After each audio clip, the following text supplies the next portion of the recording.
Welcome to the GCN Tech Show. This week, we look at products that could be banned under a new UCI regulation. Controversial. We also look at carbon filament winding, the bike vault, your upgrades, bike of the week, loads. Yeah. That's old news. This is back.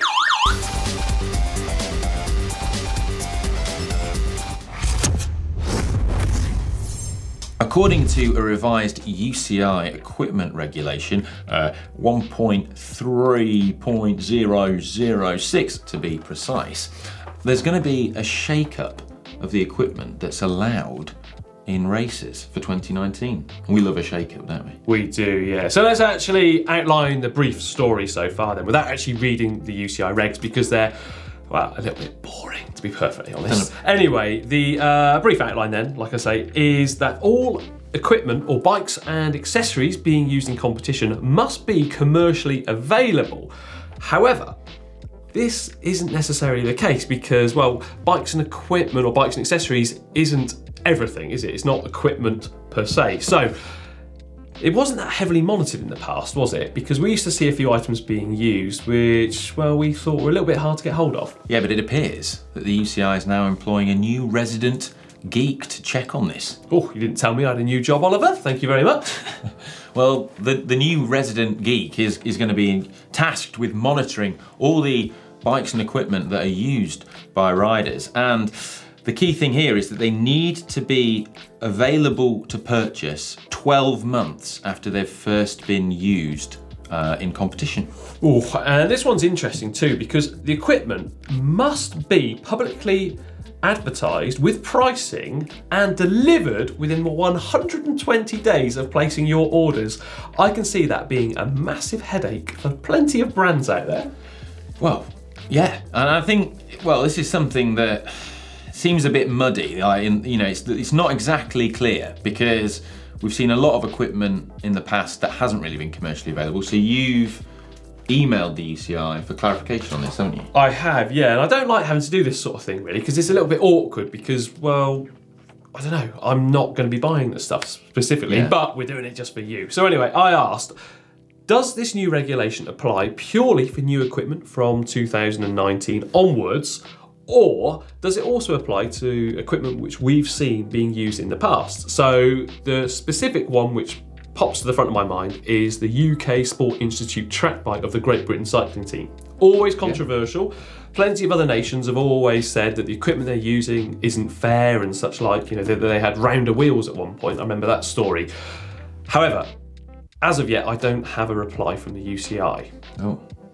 Yeah. Now, there's other teams as well, isn't there, that have been using... Yeah, I mean, there's other nations like the Germans have used things on the track that the are not FES available. track bike, yeah. Yeah, Adam Hansen's shoes as well. Yeah, now we're not having a pop at the Great Britain team because obviously, well, we're British and we like to see them win medals. Yeah. Adam Hansen, he's one of our mates. Yeah, I only say that because I want Adam Hansen shoes because they're so cool, but every time you go on the Adam Hansen's sort of shoe website, they're always out of stock. Yeah, always sold out. Yeah. Got to get them to us within 120 days from now on, apparently. Yeah. But again, you know, we want the clarification of this.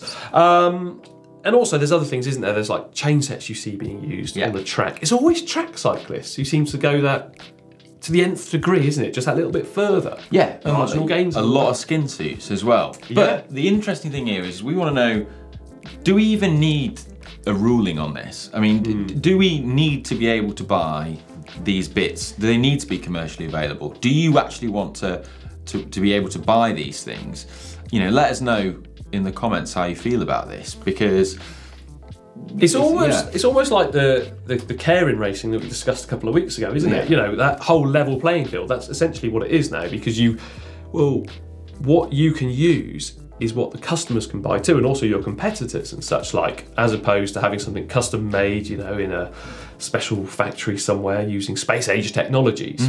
Plus, if teams do break the rules, Ollie, there's a big fine to be had. Possible disqualification, as well as a fine of up to 100,000 Swiss francs. That's big, isn't it? So you can be actually disqualified. You can have race results taken away from you after you've won the race if it was found that you were using a bike or some tyres or something that aren't commercially available. Yeah. Now, if you were the UCI resident geek and you had to tell someone that it was qualified, when would you do it? Straight after the race or? Nah, Christmas Day. Scrooge. I'd come knocking on Christmas Day. Imagine that, that's the worst nightmare. Him at your door and on Christmas Day.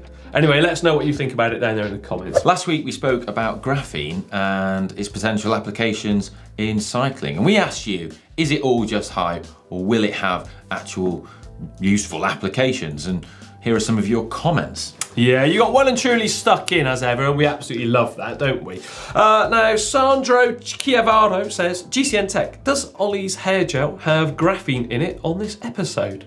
Well, in this episode, no. No, it doesn't, does it? No, it did last week, but it's really expensive and I've used it all and I'm gonna have to take out a payday loan so that I can buy some more. The good news is, next week you'll have some more, won't you? Because you'll have been paid and have that payday loan. Now, Kieran Burney said, graphene circuits in clothing for heated clothing, keeping muscles warm in our delightful weather in England. Kieran, 100% with you on that one, because as you can see or hear, I'm not very well at the moment, am I? I'm a little bit poorly. Yeah, I would love to see that. Kieran, if you can go and make that happen, make it so. Yes, exactly. Martin Fisker, pencils. Oh, wait. Yeah, I like that. Yeah. Chris Smith commented, first with an alternative phrase to marginal gains, which he suggests should be infinitesimal enhancements. Oh, there we are. That really rolls off the tongue, doesn't it? Well, yeah, it's easy for me to say. Yeah, it is indeed. Infinitesimally. It's infinitesimal. Infinitesimal. Hang on. Infinitesimal. Additional graphene uses could include stronger, lighter carbon rims, the ability to monitor tyre pressures through the rim with the smartphone app. Sounds like quite an inventor, doesn't he, Chris? Yeah. Well, presumably that's because of using the conductive powers of graphene to make some kind of sort of sensor or something within the wheel as well, but that'd be really cool, and why not? And he also suggests a few other sort of sensors and things that, you know, high-tech things that could be integrated into clothing, so things like monitoring vitals and GPS tracking and, you know, improvements to power meters, which, you know, things like that would be really cool. Yeah, and well, I mentioned last week about how badly I wanted those really fast charging batteries. And well, AOI Demon, James Monzon, and another James all said that graphene is in rechargeable batteries for drones and other remote control or radio controlled apparatus too. So there we are. Looks like I'm gonna have to get myself a drone for no other reason than having a really fast charging battery. So what else have we got then? Yeah, well, James McGuckin says, I love the feel of steel. He's not a fan of graphene, obviously the idea of it. He says, I haven't ridden anything that feels better than steel. Graphene, nah. As tech evolves, it always affects the price upwards. Great for the corporates and multinationals, but always more expensive for us consumers. Ooh. I have to sort of disagree with that. I think prices of things generally go up with inflation, but the price of carbon frames has gone down and down, massively down compared to us. And you know, you look at power meters and things, and smart trainers as things recently. The prices of these things do incrementally come down. Yeah, and it's not just the bike world, is it? You look at flat screen TVs; they used to cost thousands and thousands, didn't they? Well, yeah. Don't do any more. Yeah. We don't agree with you on that one. Piers Turner, who's a graphene scientist. Yeah, Get that? I like this comment. Yeah. Graphene scientist here. Yep, there's loads of hype, and furthermore, a lot of commercially available graphene isn't actually graphene, just thin graphite. He suggests Google the war on fake graphene for a nice article on this. Yeah. And he agrees with what we said in the video as well, which was that the first uses of graphene will be an additive in composite materials rather than just things actually made outright just out of graphene. Yeah, because that wouldn't necessarily work that well. Yeah, but he says there's some interesting emerging commercial products using graphene. Sure. And apparently Ford, which I imagine is the Ford Motor Corp, using graphene enhanced thermal insulating polymers. That'd be pretty cool. Yeah. Use them for something. We can make jackets that are warmer. Yeah. With integrated circuit boards. Stop people getting colds. Yeah. I'll tell you I was ill. And finally, Demon2 says, well, I guess my 5 years of studying chemistry brought me a general understanding of the GCN Tech Show. That was worth it. Yeah, last week was quite intense. Ollie got, well, his grubby little hands, grubby with graphene. Yeah, I guess my 10 years of studying chemistry was totally worth it. 10 years? I don't even know if it was 10. Do less for murder. It was more than 10 years, I think. Blimey. More tech now, and Hunt has an exciting new carbon spoked wheel set that weighs just 1,290 grams a pair. Now, while a really lightweight carbon wheel set with carbon spokes is exciting, for me, at any rate, the most exciting thing here is the manufacturing process. Yeah, so Hunt's using a process called filament winding, which has actually been around for quite a while, in all honesty, and we have seen a few other wheel companies start to use it, but it's got serious implications for carbon wheels. But a little bit of background here is that traditionally carbon rims are actually made by forming pre-preg carbon around a mould, and then it's made in a similar way to how look frames are made on that great video which you made recently, Ollie. Yeah, so traditionally you would have had a sheet of carbon, and then this would have been cut into pieces and laid up by hand. But filament winding actually uses a robot to knit the wheels. I like the sound of this. Yeah, it's like a robot grandma. Traditionally, filament winding was used to make round tube sections and nothing else because more complex shapes weren't possible. However, advancements in tech have made more complex shapes like wheel rims something that can be made. Now, the advantages of filament winding are numerous, but one of the things is that you get a much more consistent and higher quality final product because it's done by a robot and not by hand. And one of the other things is that you actually have better quality carbon fibre potentially out of it as well because you can use less resin. Okay. Now, pre-preg resin already has, well, pre-preg carbon already has the resin in it. Yeah. But the filament winding process works by actually taking strands of just carbon, passing it through resin and applying the resin as the carbon is wrapped into a wheel shape and laid up that way. But perhaps the best thing about filament winding could be that because it's a machine, you're massively reducing manufacturing costs, which could be passed on to the consumer, meaning more affordable wheels for everyone. Right, now moving on, something completely different. Now we've already spoken about the UCI, and I'm going to go back to them again because there are some new frames, I reckon, on the horizon for 2019. But how do we know this? Well, you've got to scour or stalk the UCI's list of approved frames and forks for the forthcoming season. So, just recently, there's been 2 new additions, and most noticeably are the ones of Argon 18. They've got a new TT frame coming out, it looks like. So that's UCI approved, so it means it can be used in competition, in UCI sanctioned events. And also a new Bianchi called the Sprint. Now, initially I thought that would probably be a track bike because Sprint seems to always be associated with track, doesn't it? We're not quite sure what that one is. It's down as a road frame. Yeah. So there we are, yeah. So keep your eyes peeled. Maybe you'll see it. Yeah, and the moment you spot it, well, it has to be 12 months from then, you have to be able to buy it. Yeah, exactly. So presumably it has been used somewhere. I don't know. Like, you can't help but wonder, can you? Because, well, there's murky waters around that UCI regulation. Anyway, more tech next week. Now, time for that part of the show where you could win the delightful Capron as modelled here by Oliver. Now, how do you get to be in with a chance? Well, you have to submit photos of your upgrades of either your bike, your home trainer, anything cycle related using the uploader tool down below. Yeah, we love looking through them, don't we? We do, but before we go any further, this week I need to draw your attention to this. Mark and Kim previously won with their tandem bike, which they upgraded. Oh yeah, that kind of one. And being a tandem, we decided it was only best to send out, well, not 1, but 2 Caprons, and they sent us this video of them in use. Check this out.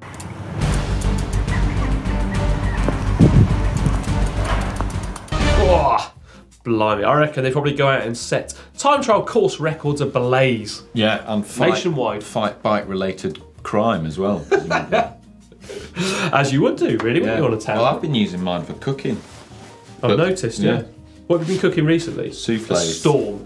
Right, anyway, we've got to announce though last week's winner. And well, it was Todd. Yeah. And that Cannondale. Apparently, according to Ollie, had stopped taking Viagra. Well, it had. Yeah. Anyway, right, let's move on for that. Get in touch with us, Todd, on Facebook, and we'll arrange delivery of a capron for you. Yeah. What have we got this week? Send us in a video. Right then. Well, first up this week is Justin from Los Alamitos in California. This is a 1984 Rally USA Grand Prix. If you're pronouncing rally in Raleigh. No, it's Raleigh. Raleigh, okay. Okay, now Justin's neighbour was throwing out this 1984 Raleigh USA Grand Prix. The paint was trashed and it was missing half of the components. Using the parts Justin had around in his garage, Justin was able to make it usable again. Justin stripped the paint off after noticing it was chrome plated underneath. That down tube shifters weren't working out well, so Justin picked up a cheap Ultegra 6600 group set. Justin fell in love with the steel frame, so decided to do a bigger build on it. Carbon forks, physique saddle and bar tape, and zip bars and stem. Justin alternates between the Rolf and Dura-Ace wheel sets. Justin wasn't finished though. He went for the Ultegra 6800 group set because he couldn't pass up the deal.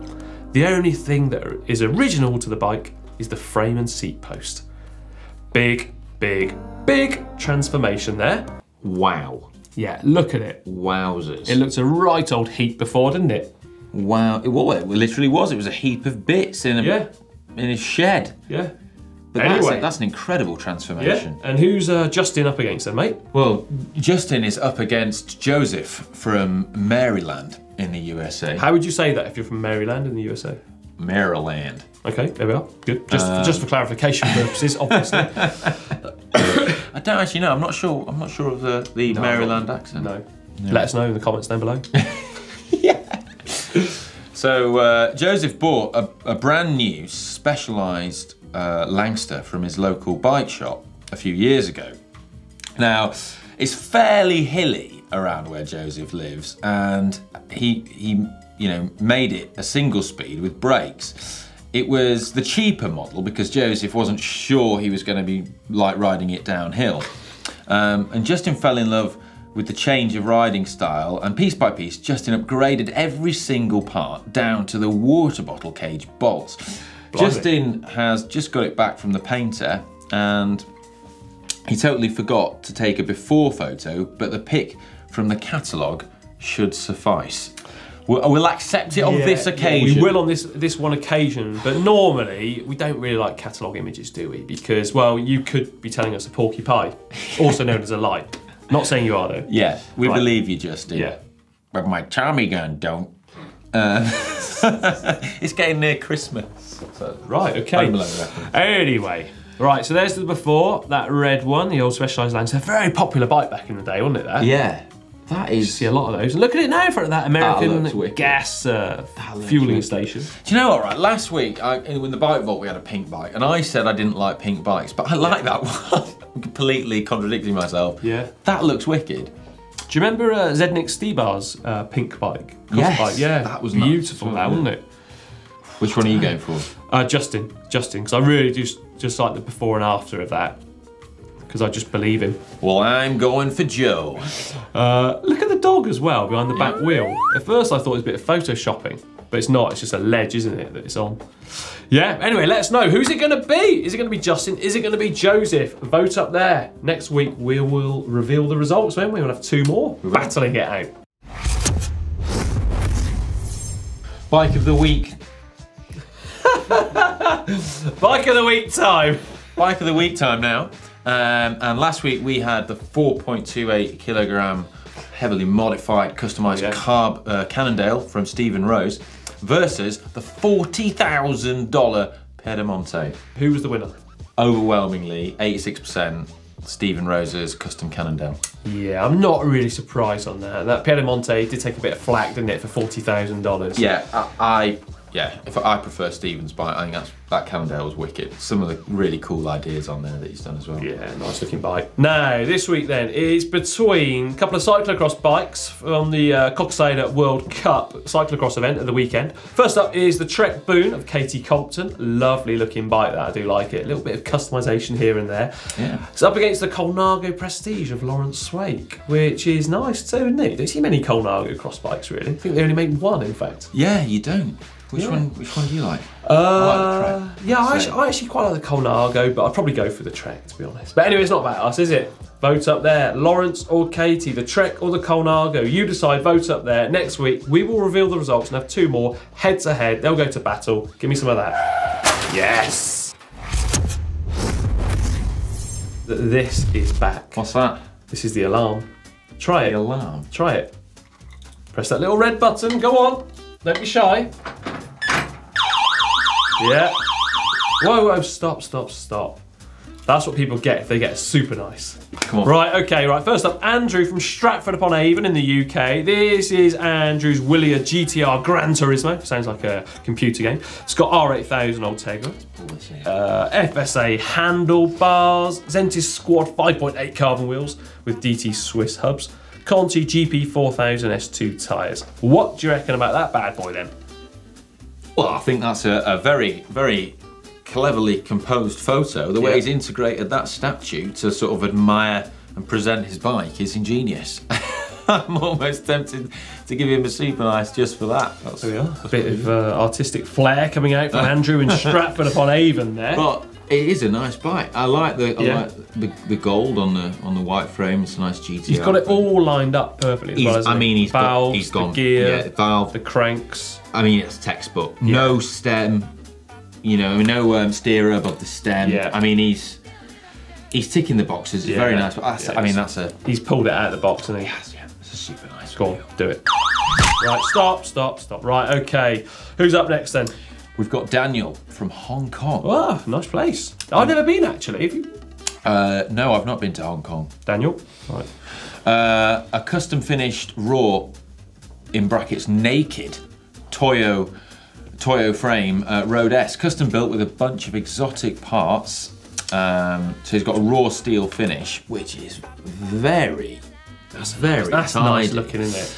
Dura Ace 9000 shifters, a THM clavicular crank, very light, very exotic. KMC gold chain. Some of that, yeah, thank you. Yeah, and EE brakes. They're lightweight as well, aren't they? Very light. Very light. I had a pair of those. And he's got some lightweight mileage time wheels, which are, well, you don't get much more bling than that. So it's very tidy looking bike, isn't it? I'll tell you what I particularly like on this one, though, is that bar tape. I've not seen bar tape. It's like polka dot or spotty bar tape. I like it. I wonder if it's reflectable. I like it. Reflectable. Well, reflectable materials. I'm not very well, you should know that. Right, I wonder... Yes, I know and he's not in the smallest ring at the back. No, he's not in the 11, is he? You know, the crank isn't quite level, the valves aren't quite there, but I think it's scraping in as a super nice there because the rest of it is just so... Yeah, the finishing kit on it is absolutely spot on. Are we good on this? Yeah. I mean, we want to go to Hong Kong. That's it, Hong Kong beckons for us. Thank you, Daniel. Right, next up, Victor from Oxford in the UK. This bad boy. Check that out. Yes. It's one of Chris Boardman's Lotus Sport bikes. Yeah, I mean, look, Mavic Comet wheel, Mavic 3G, Syntace bars. You got MDT elbow pads on there as well. I mean, MDT, they were like the cutting edge of aero back in the day. Sally, is that a flight saddle? Looks like one. Can't quite see. Yeah. Oh, it's a beauty. Victor, can you let us know? Do you actually ride that out on the road? Yeah. And if so, how often and where?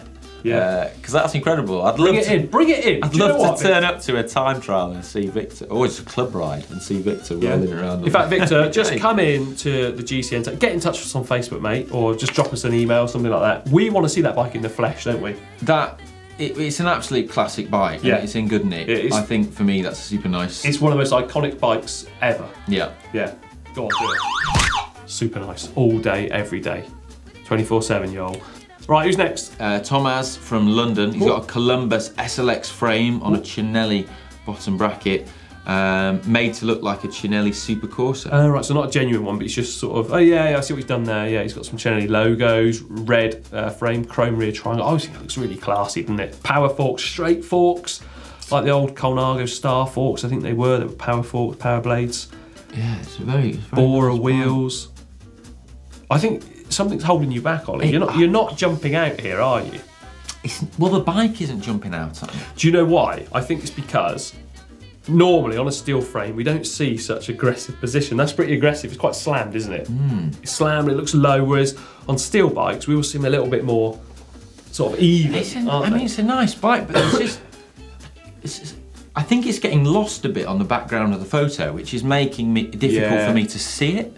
Like, I think if it was on a clearer, cleaner background, I could see the colour of it pop more. And also, being colourblind, well, it's basically camouflage. See, I don't know if you're colourblind or not. I think you're pulling my leg. I am genuinely colourblind. Oh, right.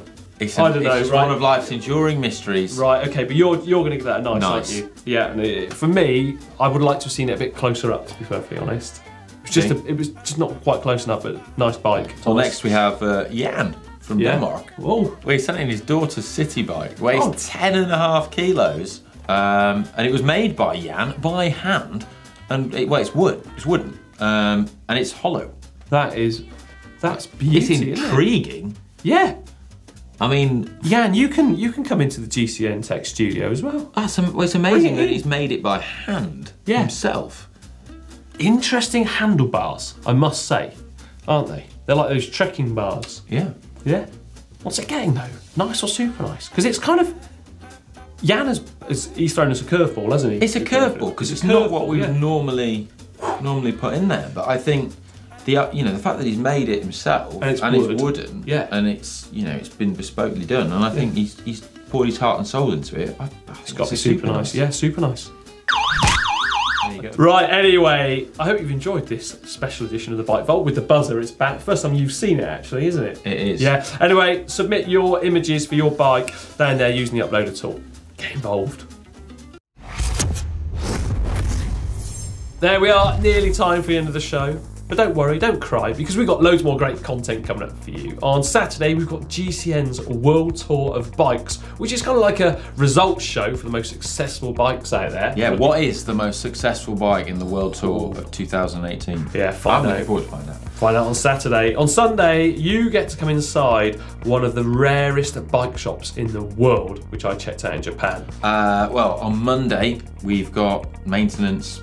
Yeah, how to winterise your bike. Yeah, that's one of yours, isn't it? Yeah, it is one of mine indeed. Wednesday, GCN Tech Clinic. Then Thursday, back in here for another episode of the Tech Show. Yes! Yeah. And make sure you check out the GCN shop because Christmas is coming.